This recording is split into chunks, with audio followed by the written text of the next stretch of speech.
Shalom, shalom, peuple de Dieu. Nous vous bénissons dans le nom du Seigneur Jésus-Christ. Que la paix de Dieu soit votre partage ce soir, au nom de Jésus.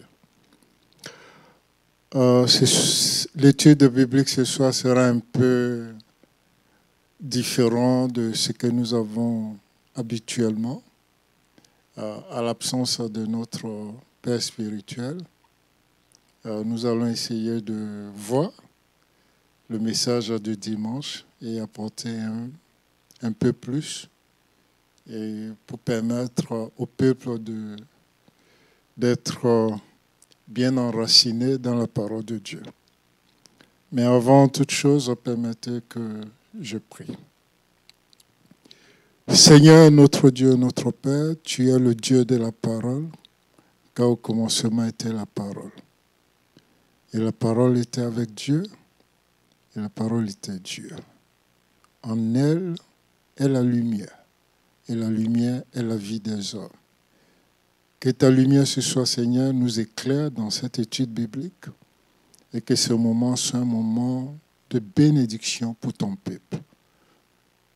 Utilise le canal que tu t'as choisi, sanctifie-le, purifie-le, et anime-le d'esprit et de puissance, et que ton peuple soit béni. Merci parce que tu le fais au nom de Jésus. Amen. Bien-aimés, nous vous invitons à vous connecter, à partager aussi le lien avec des frères et sœurs, de sorte que nous ayons le peuple en alerte pour suivre ce temps d'enseignement. Je salue notre Père spirituel là où il est. Shalom Bishop. Que Dieu vous assiste et que Dieu vous garde. Nous saluons également le pasteur Olivier. Et je salue aussi mon général et frère, le pasteur Landry, qui est ici avec moi au studio pour me soutenir. Nous allons lire un verset biblique pour commencer.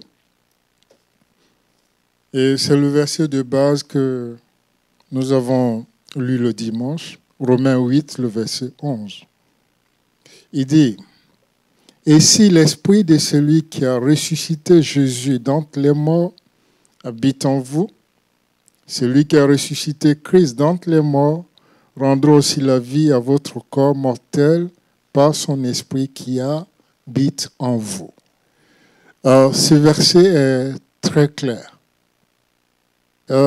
Si je dois résumer ce verset en quelques lignes, en quelques mots, je dirais, si l'esprit de celui qui a ressuscité Christ d'entre les morts habite en toi, mon frère, ma soeur, certainement, sans aucun doute, tu manifesteras la vie éternelle au nom de Jésus-Christ.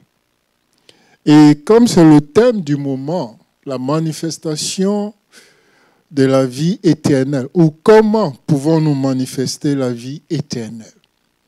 Et nous avons vu dimanche que l'enseignement est porté sur la présence de Dieu. Que pouvons-nous dire de la présence de Dieu? Juste un rappel de ce qui a été dit dimanche. Il faut comprendre que la présence de Dieu se voit sur plusieurs dimensions. Je m'explique.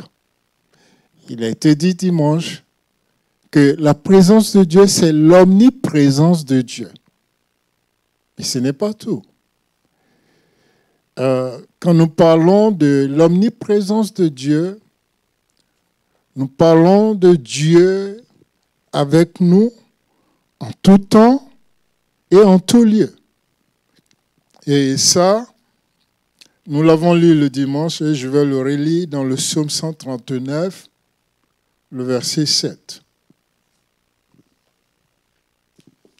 Suivez avec moi le psaume 139, verset 7, elle nous dit « Où irai-je loin de ton esprit et où fuirai-je loin de ta face ? Si je monte au ciel, verset 8, tu y es. Si je me couche au séjour des morts, t'y voilà. Si je prends les ailes de l'aurore et que j'ai habité à l'extrémité de la mer, là aussi ta main me conduira et ta droite me saisira. Si je dis au moins les ténèbres me couvriront, la nuit devient lumière autour de moi. Même les ténèbres ne sont pas obscures pour toi. La nuit brille comme le jour.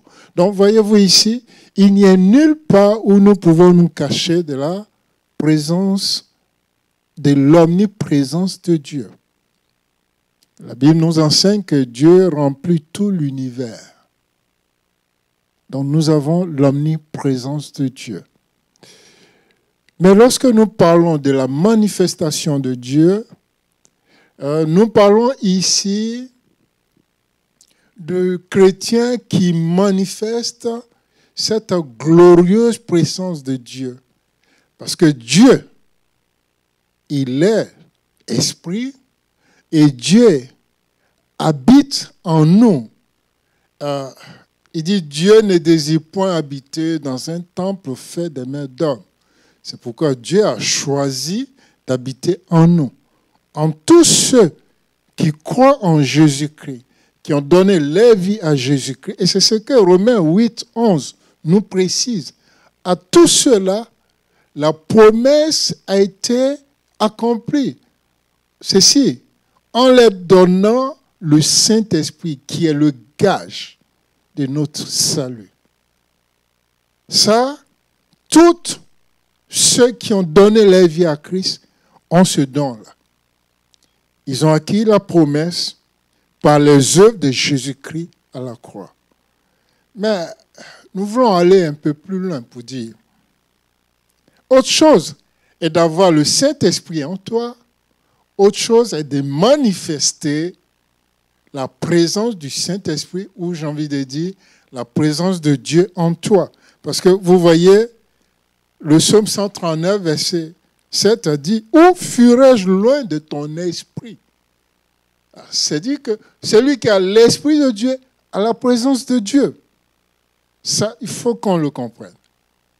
La présence de Dieu sur terre se manifeste par son esprit qui habite en toi, en moi, en nous, dans son Église. Et ça, nous allons le voir. Il y a une grande bénédiction à manifester la présence de Dieu. Le Seigneur Jésus sur terre a manifesté cette présence. Les apôtres, après lui, l'ont manifesté. L'Église primitive l'a manifesté. Et nous avons des grands hommes de Dieu, jusqu'à aujourd'hui, qui continuent de manifester la présence de Dieu. Cette présence, elle ne se manifeste pas n'importe comment, et n'importe quand, et avec n'importe qui.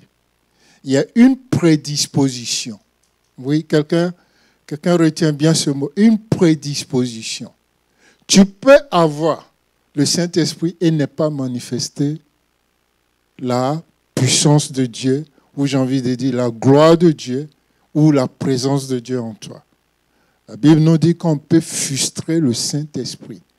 Or, en tant qu'humain, nous-mêmes, nous savons, lorsque une personne t'a frustré, qu'est-ce que tu viens faire? Tu t'éterres et tu es dans ton coin.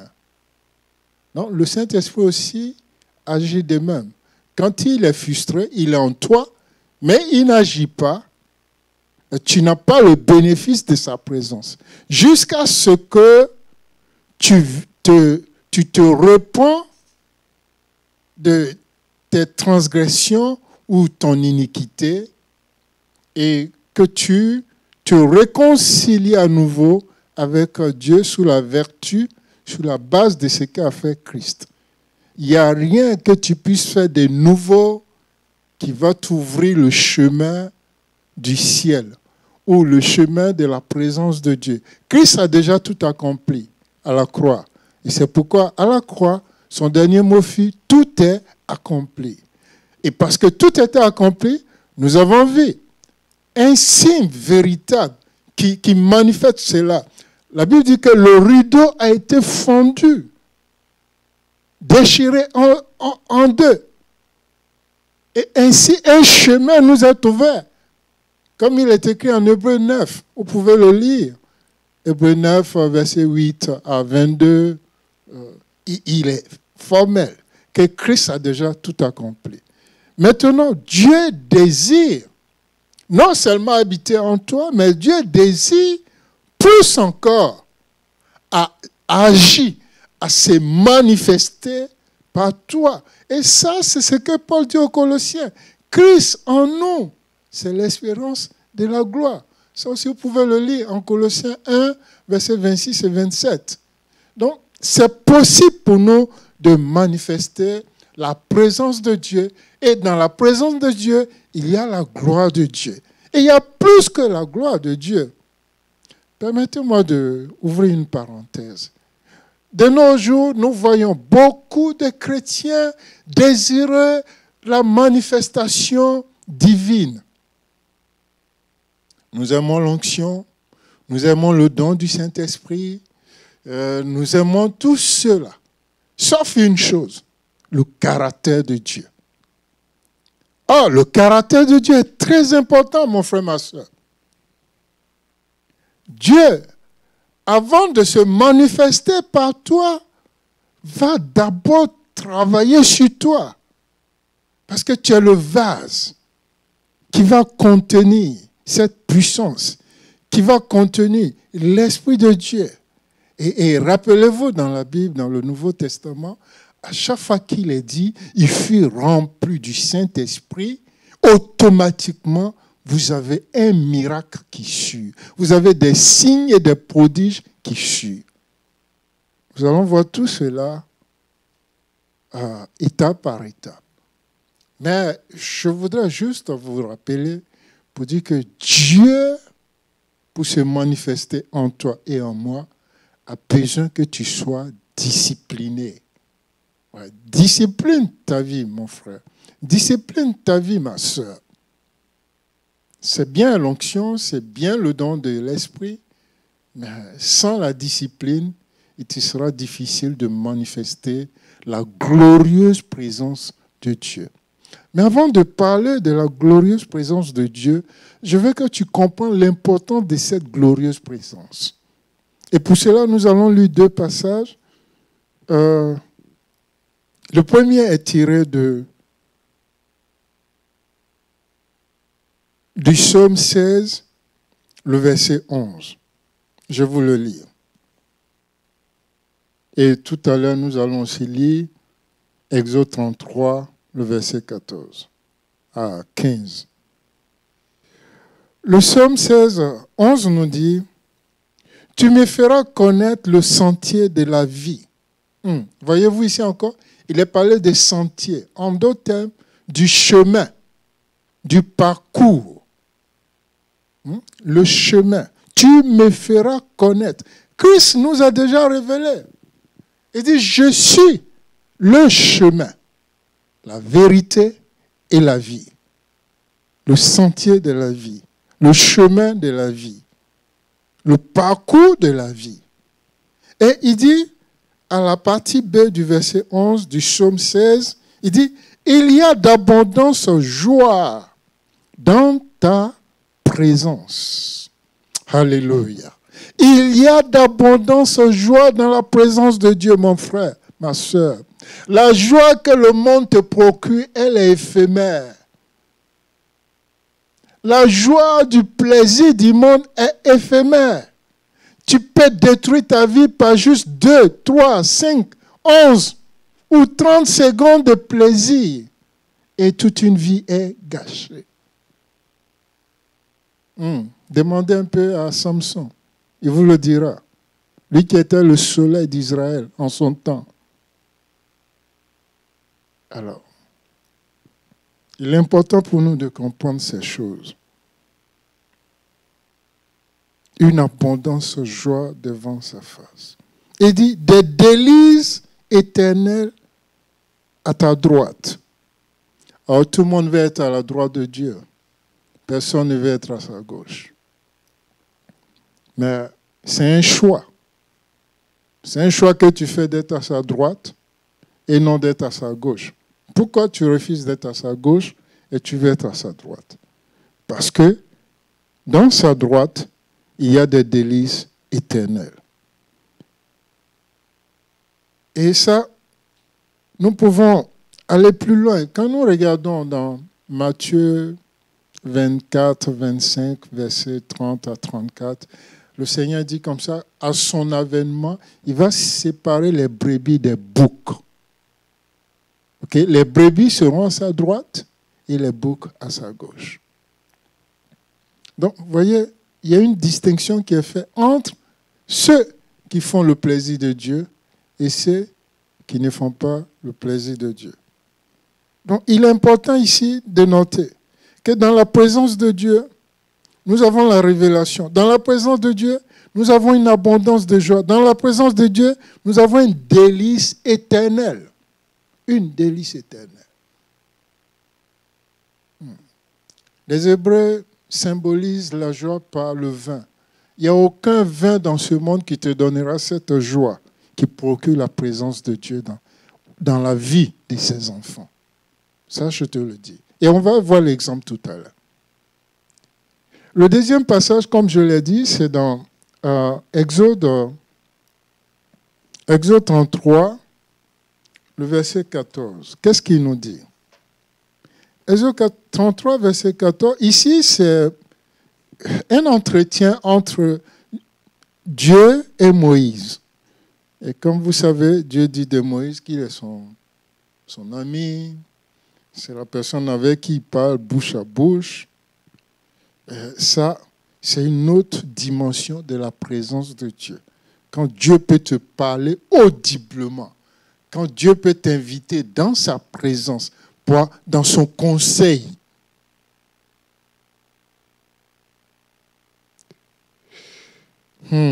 Verset 14. L'Éternel répondit, « Je marcherai moi-même avec toi et je te donnerai du repos. » Voyez? Quand Dieu marche avec toi, peu importe l'agitation du monde, peu importe les problèmes du moment, peu importe la réalité du moment, parce que la réalité est différente de la vérité de Dieu. Peu importe. Mais quand Dieu est avec toi, quand Dieu est avec toi, il te donne le repos, la paix du cœur.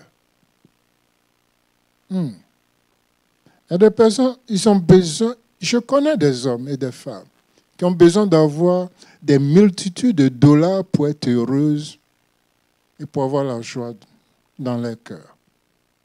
Mais la joie dont on parle ici, le repos dont on parle ici, la paix intérieure, l'argent ne peut pas te l'offrir. Non, l'argent ne peut pas te donner cela. Bon, je mentionne ces différents mots, je m'appuie dessus pour que tu réalises l'importance de la présence de Dieu dans ta vie. Ce n'est pas un slogan de dire, oui, le chrétien doit manifester la présence de Dieu parce qu'il a en lui la vie éternelle. C'est vrai, tu as la vie éternelle, mais tu peux avoir cette vie et ne pas manifester la présence de Dieu. La présence de Dieu se manifeste par le repos que tu as, par la paix que tu as au-dedans de toi. Et tout l'or du monde ne peut pas te procurer ça. Tout plaisir du monde ne peut pas te donner ça. Moïse dit, si tu ne marches pas toi-même avec nous, ne nous fais point partie d'ici. Est-ce que dans tes entreprises aujourd'hui, dans tes résolutions aujourd'hui, dans tes décisions aujourd'hui, tu cherches à ce que Dieu marche avec toi? Permettez-moi d'ouvrir une parenthèse. Beaucoup d'enfants de Dieu aujourd'hui, des chrétiens, ils font leurs programmes et ils imposent cela à Dieu. C'est ce que nous faisons. Combien parmi nous qui prions, qui peuvent dire dans leurs prières, Seigneur, je te prie par rapport à cette situation, que ta volonté soit faite. Non, notre décision est déjà arrêtée.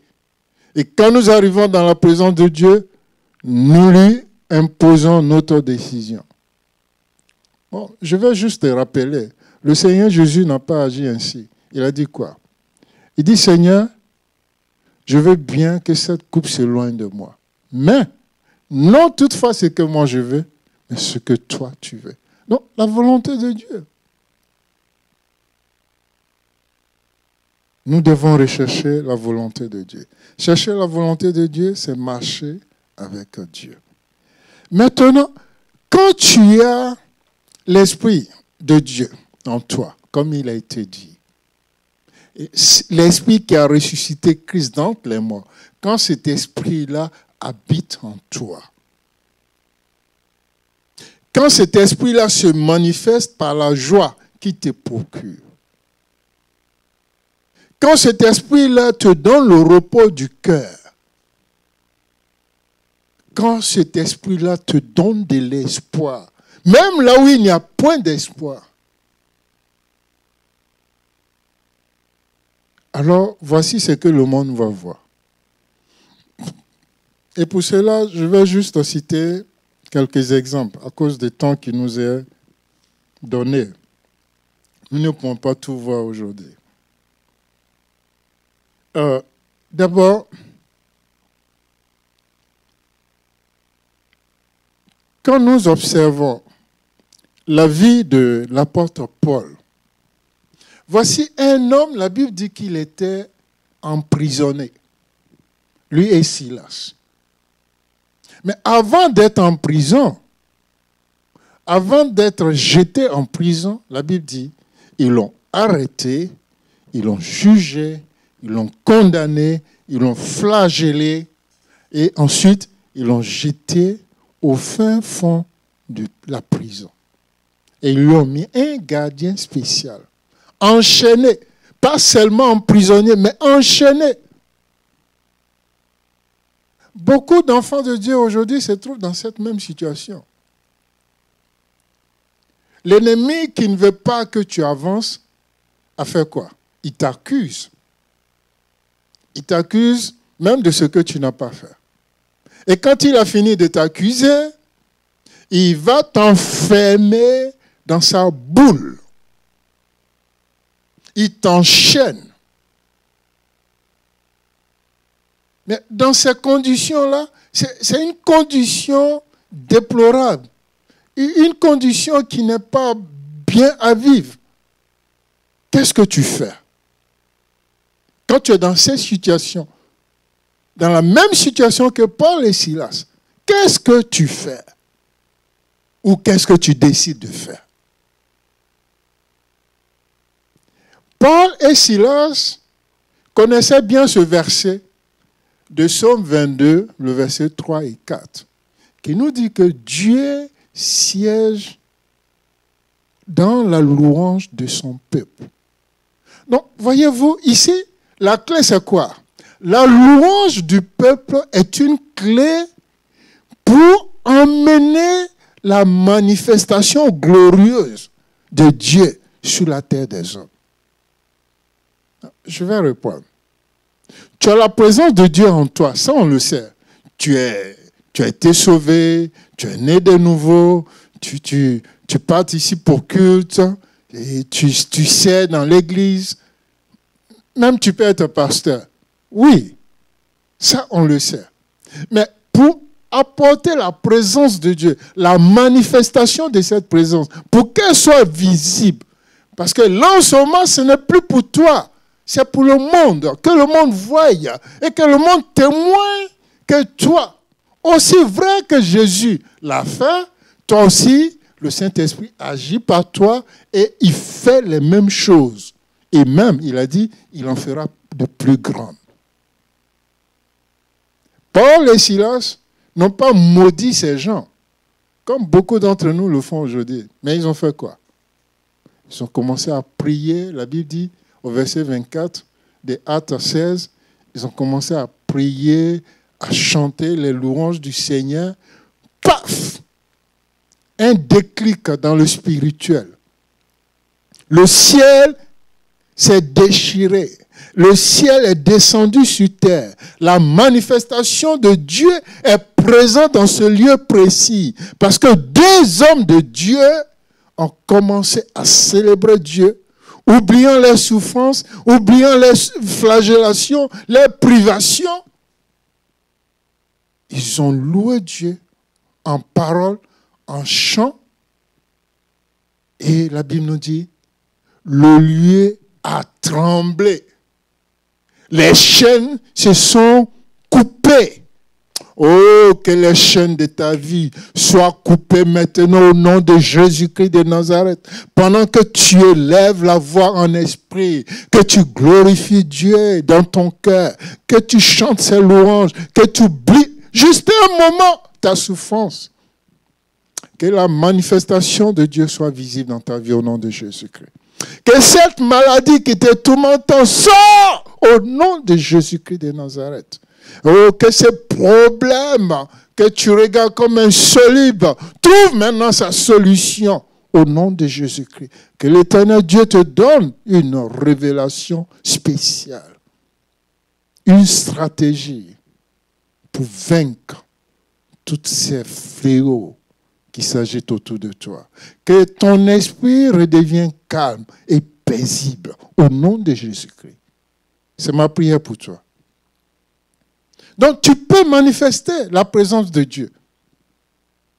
Mieux encore, quand nous regardons Actes des Apôtres, le chapitre 4, les versets 25 à 31, il est dit que après la guérison du paralytique, que nous connaissons bien, à la porte du temple, appelé la Belle, Jean et Pierre avaient été arrêtés. Et le Saïdrien était même étonné de leur assurance, de leur éloquence, sachant que c'était des hommes ordinaires. Regardez bien. Des hommes ordinaires qui font des choses extraordinaires. Ça, c'est la manifestation de la présence de Dieu. Et eux-mêmes disaient qu'ils ne pouvaient pas nier cela. Mais qu'est-ce qu'ils ont fait?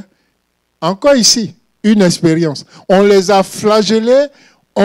Après les avoir flagellés, on les renvoyait libres en les interdisant de prêcher à nouveau ou d'enseigner à nouveau au nom de Jésus-Christ.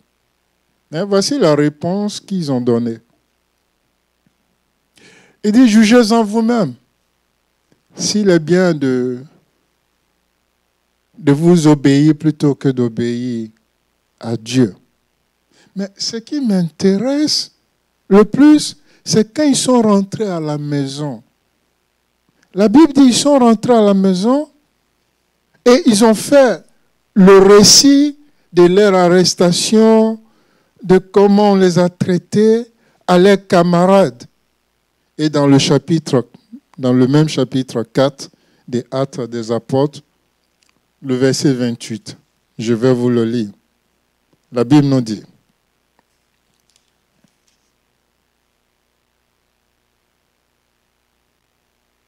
d'abord, verset 23. Après avoir été relâchés, ils allaient vers les leurs et racontaient tout ce que les principaux sacrificateurs, les anciens, les avaient dit. Maintenant, regardez, verset 27. Le verset 27 nous dit, en effet, pourquoi les rois de la terre se sont-ils soulevés et les princes se sont ligués contre le Saint de Dieu, le roi de Dieu? Ils ont élevé la voix pour prier. Et dans leurs prières, voici les paroles qu'ils disent.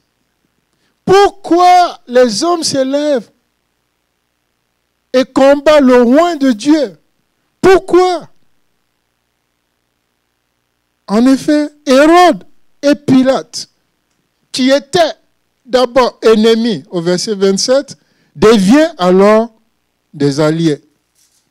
Pour faire ce que toi, ta main et ton conseil avaient arrêté d'avance. Il y a un secret ici. Rien ne peut t'arriver sur cette terre-là à l'insu de Dieu. Et Dieu qui connaît le commencement, connaît également la fin. Et Dieu ne permettra jamais que tu sois la risée du monde. Jamais, jamais, jamais. Et là où le nom de Dieu est invoqué, Dieu intervient toujours pour que son nom soit glorifié. Donc, il ne faut pas avoir peur. Et verset 29, j'aime bien cette prière. Il dit, et maintenant, Seigneur, vois les menaces et donne à tes serviteurs d'annoncer ta parole avec une pleine assurance. C'est au moment où tu es persécuté, au moment où tu es détesté, au moment où on ne reconnaît pas ta valeur, on ne t'aime pas, on te minimise, c'est en ce moment-là même que tu dois redoubler. Dis cette prière et tu verras ton ciel ouvert. Il dit, en étendant ta main, oh, j'aime la main de Dieu, mon frère, ma soeur. Quand la main de Dieu est avec toi, quand la main de Dieu est sur toi, elle te protège, elle te procure la joie, la paix, la grâce, la faveur. La main de Dieu est comme les mains qui attirent ces choses-là sur toi, parce qu'elle est sur toi. Néhémie pouvait dire, je leur expliquais comment la main de mon Dieu était avec moi lorsque le roi me demanda. Oh, la main de Dieu, que la main de Dieu soit sur toi. Mais cette même main de Dieu qui te protège, qui te garde, qui attire la faveur et la grâce de Dieu sur toi, cette même main de Dieu combat tes ennemis. Quand tu l'invoques, alors il dit, étends ta main pour qu'il se fasse des guérisons, des miracles, des prodiges par le nom de ton saint serviteur Jésus-Christ. Actes des Apôtres, chapitre 4. Je suis dans le verset 29 à 31. Oh, que l'Éternel étende sa main sur son Église. Que l'Éternel étende sa main sur son Église. Oh, qu'est-ce que vous appelez blocage? Qu'est-ce que vous appelez blocage? Même cette grosse pierre qui fermait la tombe de Jésus a été roulée par la main de Dieu. Qu'est-ce qui te tracasse tant? Qu'est-ce qui t'effraie tant? Ne sois point effrayé. La main de Dieu est avec toi pour agir. Dans cette situation-là, Dieu combat pour toi. Sa main combat pour toi. La main de Dieu apporte la guérison. C'est-à-dire que la présence de Dieu apporte la guérison, apporte des miracles, apporte des prodiges et donne gloire à Jésus-Christ. Et regardez le verset 31.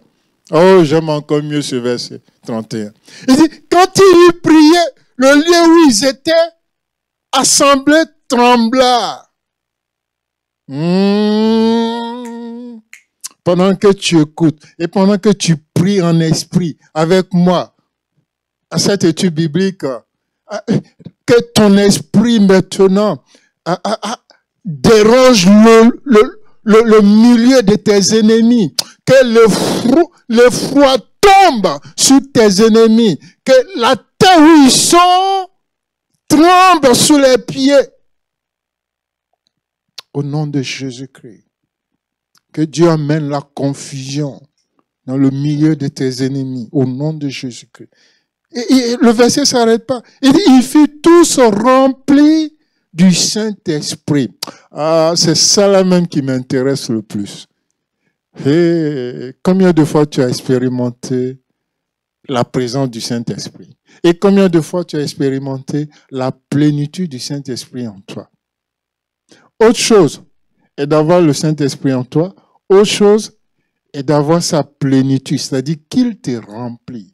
Ici, nous parlons de comment manifester la présence de Dieu dans la vie du chrétien, selon Romains 8, verset 11. Cette manifestation est différente de l'omniprésence de Dieu. Dieu est présent partout dans l'univers. Ça, on le sait. Dieu est avec son peuple. Il est Emmanuel. Ça, on le sait. Dieu, il est sous nous. Ça, on le sait. Dieu en nous, oui. Mais quand Dieu est en toi, Dieu aussi veut se manifester.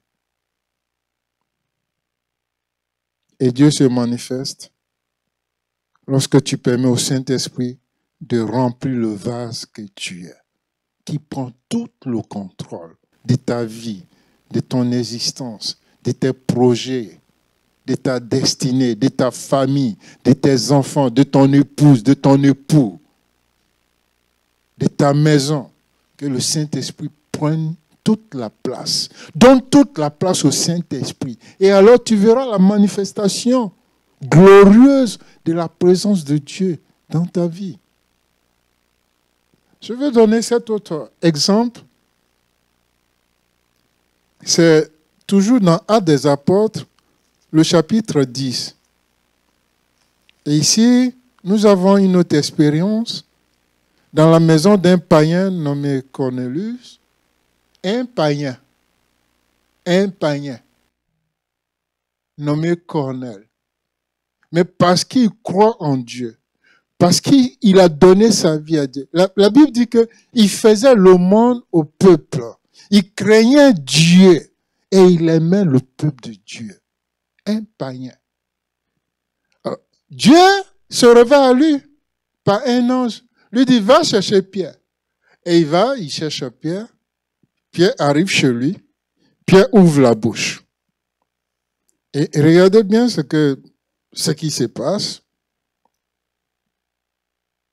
Alors, la Bible nous dit comme ça. Acte, le chapitre 10, le verset... Je suis dans le verset... je voulais aller un peu plus bas. Verset 26. La Bible dit, mais Pierre se releva en disant, lève-toi, moi aussi je suis un homme. Lorsqu'il vit Pierre, il se coucha à ses pieds. Mais Pierre, par humilité, lui a fait comprendre que non, c'est Dieu qu'il faut adorer, pas un homme. Nous sommes tous serviteurs. Et il dit au verset 28,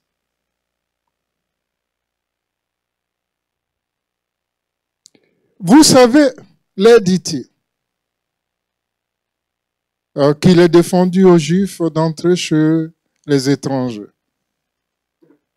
Passons au verset 30, qu'on a dit, il y a 4 jours, cette heure-ci, je priais dans ma maison à la 9e heure, et voici un homme vêtu d'habits blancs éclatant se présenta à moi. Bon, je saute les versets. Verset 34. Alors Pierre, ouvrant la bouche, dit, en vérité, je reconnais que Dieu ne fait point d'acception de personne. Mais quand toute nation, en tout lieu, celui qui le craint et qui pratique la justice, lui est agréable. Retiens bien ces mots. Celui qui craint Dieu, celui qui pratique la justice, est agréable à Dieu. Et verset 36, il envoyait la parole aux fils d'Israël en leur annonçant la paix par Jésus-Christ qui est le Seigneur de tous. Vous savez ce qui est arrivé dans toute la Judée après avoir commencé en Galilée à la suite du baptême de Jean, que Jean prêchait. Vous savez comment Dieu a oint du Saint-Esprit et de force. D'autres traductions disent et de puissance. En d'autres termes, comment Dieu l'a rempli. Même le Seigneur Jésus, pour manifester la présence de Dieu sur terre, il est resté caché pendant 30 ans. Mais au temps de sa manifestation, il a eu besoin d'être rempli du Saint-Esprit. Notez bien ceci. En Matthieu 13, verset 13 à 17, le Saint-Esprit est descendu sur lui. En Matthieu 4, verset 1, et en Luc 4, verset 1 et 2, la Bible nous dit, rempli du Saint-Esprit, il fut conduit dans le désert pour être tenté. Ah, mon frère, ma soeur, tu fais face à la tentation aujourd'hui. Ce n'est pas une fatalité. Non, c'est un passage obligé. C'est pour passer en classe supérieure que Dieu permet ça. Dieu ne tente personne. Mais il permet cela pour que tu passes en classe supérieure. Et la classe supérieure, c'est que tu deviens ce que Dieu a prévu que tu sois. Que tu quittes le bas niveau pour arriver au niveau supérieur, là où Dieu t'amène. Aussi longtemps que tu resteras au pied de la montagne, mon frère, ma soeur, oh, ta lumière, c'est vrai, va briller, mais elle ne sera pas vue. Mais monte à la montagne de Dieu. Et là, la présence de Dieu en toi, de l'intérieur à l'extérieur, va éblouir ton monde. Et la Bible nous dit, pendant que Pierre parlait, encore, tous ceux qui étaient dans la maison, parce qu'ils étaient attentifs. Oh, si tu m'écoutes attentivement, et tu ne te dis pas, non, c'est un homme qui parle. Mais je veux que tu lis la Bible. Tu as une portion de la Bible dans ton téléphone, tu l'as à la maison en papier, tu as tout, il faut lire. Le même Dieu, le même esprit qui agissait en Pierre. Pierre a simplement parlé, il n'a même pas imposé les mains. Il n'a pas demandé au Saint-Esprit de descendre. Mais le Saint-Esprit est descendu, il a rempli le lieu de sa présence, il a rempli tous les hommes qui étaient là. Ils ont commencé à prier en langue, ils ont commencé à parler d'autres langues, au point même que les Juifs qui accompagnaient Pierre étaient étonnés et se demandaient comment cela est-il possible. Et figure-toi bien, ils n'avaient même pas encore reçu le baptême d'eau. C'est possible. C'est possible que nous manifestons la présence de Dieu dans nos vies. C'est une question de choix. C'est une question de choix. Si tu crains Dieu, que tu pratiques la justice, tu seras agréable à Dieu. Et si tu es agréable à Dieu, oh, Dieu se manifestera par toi. Parce que pour que Dieu parle au monde, il a besoin d'un homme. Et pour que Dieu se manifeste aussi aux hommes, il a besoin d'un homme pour le faire. Et tu es l'homme et la femme qu'il a choisi. Il y a beaucoup à dire. Je ne sais pas si nous avons des questions, mais il a dit, nous avons été enseignés le dimanche en disant que beaucoup aujourd'hui se posent la question, le Éden, le jardin d'Éden, quel était le jardin d'Éden? Nous avons compris par l'enseignement des bishops le dimanche que le jardin d'Éden, par définition, c'est la présence de Dieu, c'est la face de Dieu. Mais on peut être enfant de Dieu et puis être chassé de la présence de Dieu. Et c'est ce que beaucoup vivent aujourd'hui. Adam et Ève furent chassés de la présence de Dieu. Et Dieu a mis des anges pour garder l'entrée du jardin. Et il a mis une épée flamboyante de l'autre côté du jardin.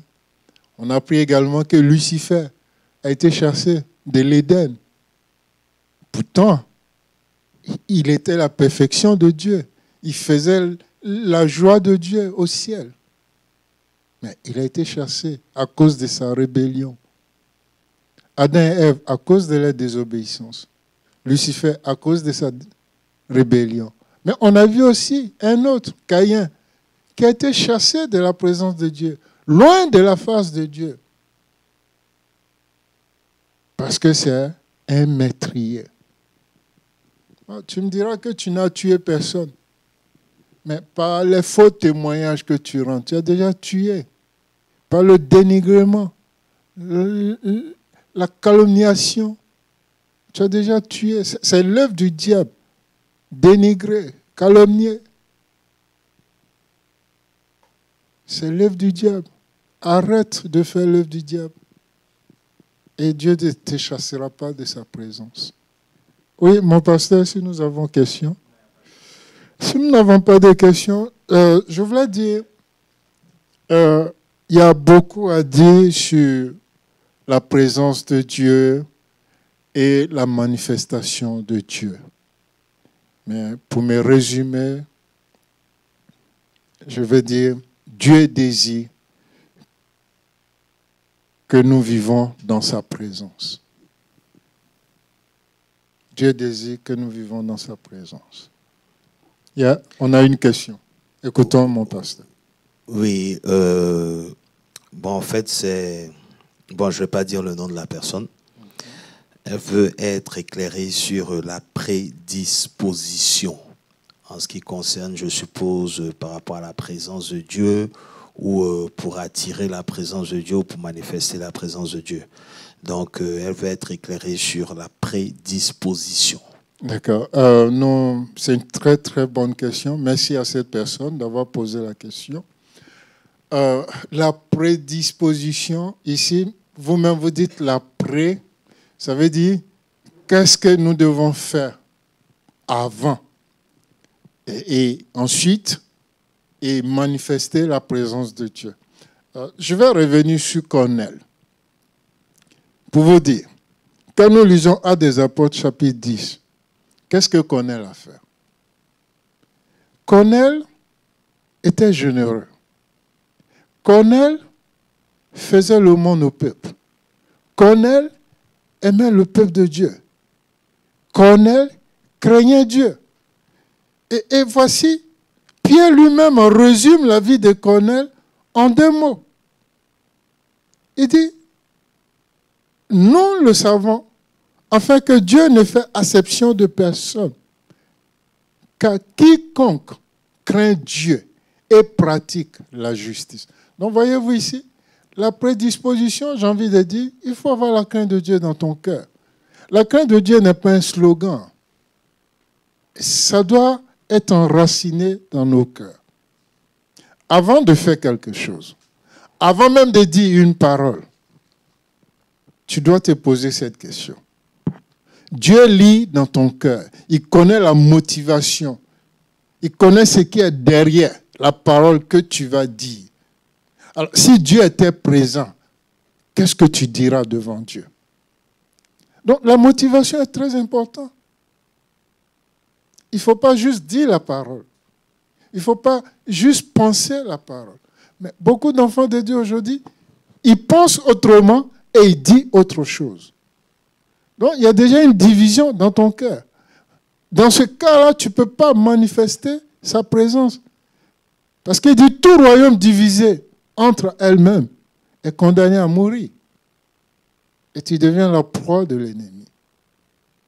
10e chose, pratiquer la justice. Qu'est-ce que Dieu dit de faire et qu'est-ce que Dieu dit de ne pas faire? Et comme il a dit lui-même, en Matthieu 6, 33, il dit, cherchez premièrement le royaume et sa justice. Donc, chercher la justice de Dieu, c'est très important. Et David aussi le dit dans le psaume 3, 23. Il dit, à cause de ton nom, tu me conduis dans le sentier de ta justice. Donc, la justice de Dieu est très importante. La justice de Dieu, c'est faire ce que Dieu te demande de faire, en accord avec sa parole et son esprit. D'autres iront plus loin. Nous parlerons de la sanctification. Avoir une vie de sanctification. Mais la sanctification, on a déjà parlé par le passé. Ce n'est pas toi-même qui te sanctifie. Ce n'est pas ta vie pieuse qui te sanctifie, mais ta prédisposition du cœur. Je te donne 2 éléments ou 3. Ta prière te sanctifie. La lecture de la parole de Dieu te sanctifie. La communauté des saints, quand nous nous réunissons, nous sanctifie. Donc la sanctification, c'est important.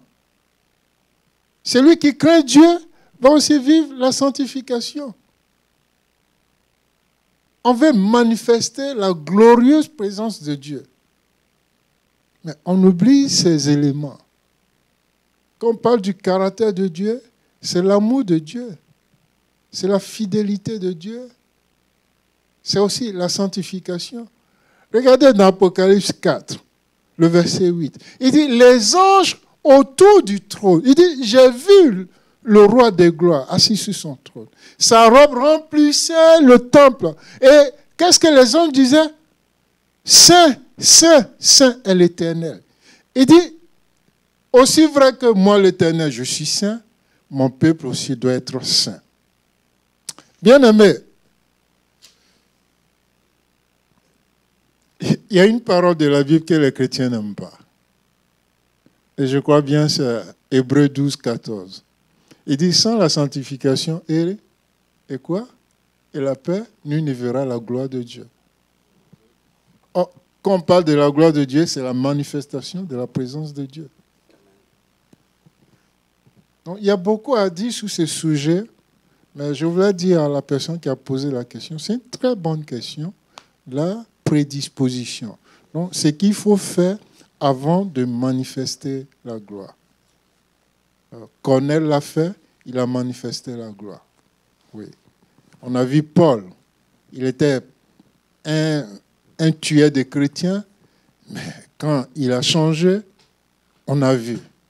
Et regardons même l'image d'Élie sur la montagne de Carmel.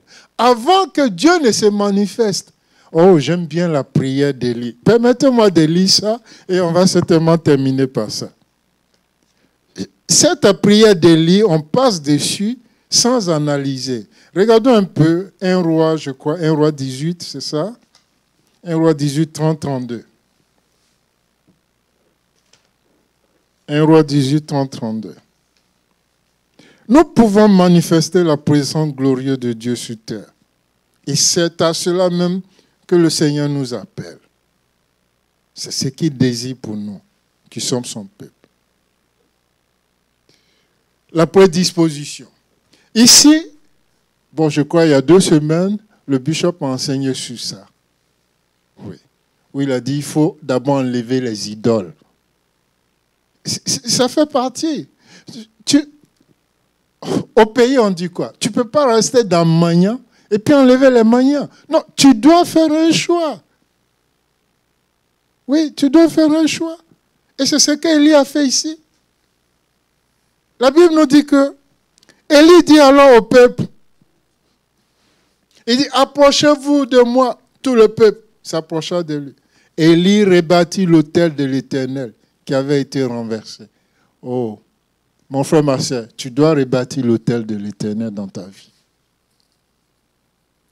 Beaucoup, vous voyez, Corneille, il était païen, mais il craignait Dieu, mais il donnait le monde.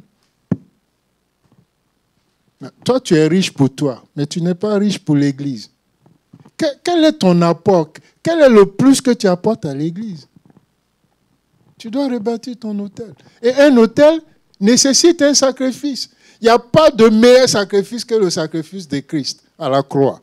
Mais par reconnaissance, par esprit de reconnaissance, tu dois apporter quelque chose. Oh, quelqu'un me racontait l'histoire de ce pays. Les premiers immigrants européens dans ce pays qui étaient arrivés, les pèlerins, la Bible dit que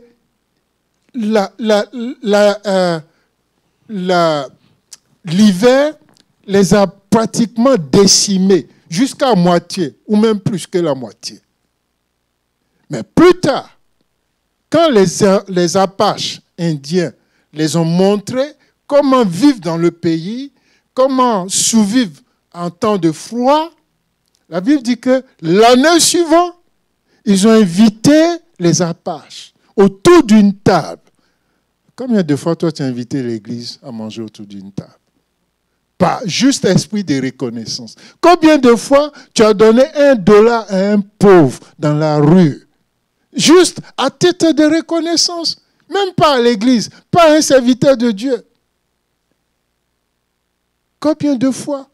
Quelqu'un a-t-il déjà dit Dieu merci à cause de ton action?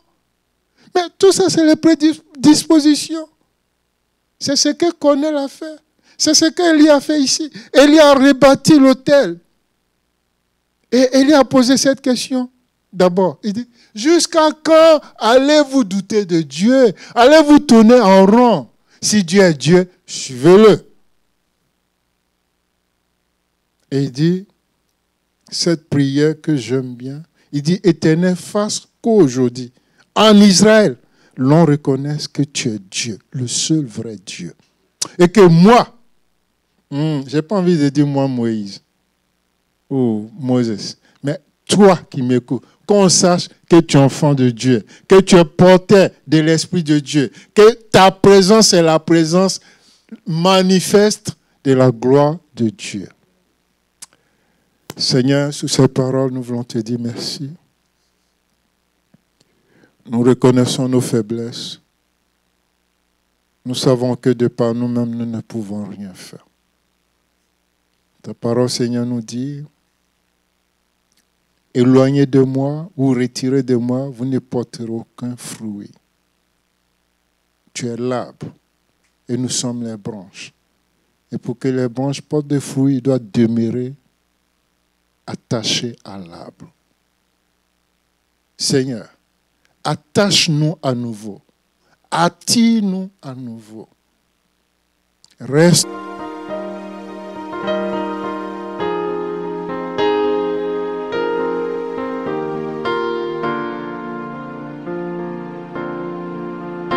Les écailles tombent de nos yeux, que les idoles se fondent comme dans le feu, que les raisonnements cessent, que toi seul, tu sois reconnu pour le Dieu, le seul vrai Dieu, le Dieu qui donne la vie, le Dieu qui guérit les hommes. Oh, que les hommes arrêtent de dire l'Esprit du Seigneur est sur moi. Mais qu'on dise l'Esprit du Seigneur est en moi, il me remplit et il me donne de libérer les captifs, des opprimés, de guérir les paralytiques, les malades. Et tu dis, vous toucherez les malades, ils seront guéris.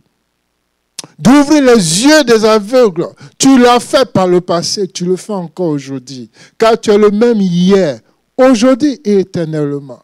C'est nous, par notre ignorance, c'est nous, par notre rébellion, notre désobéissance, qui fermons la porte au miracle de Dieu dans nos vies. Que toutes ces choses qui nous retenaient tant, Seigneur, tombent et s'effondrent à jamais. Que notre vie soit libérée, que ta parole soit proclamée avec vie, avec vigueur, avec puissance et autorité. Que le monde reconnaisse que tu es Dieu et que ta gloire soit manifeste aux hommes. Merci parce que tu bénis ton Église. Merci parce que tu bénis la vie de tes serviteurs en tout lieu et en tout temps. Nous te remercions pour ce soir, que ces quelques paroles par rapport à ta présence ne soient pas une parole de plus, mais qu'elles trouvent place dans nos cœurs. Que nos cœurs soient arrosés et que ça porte des fruits pour la seule gloire de ton nom. Merci.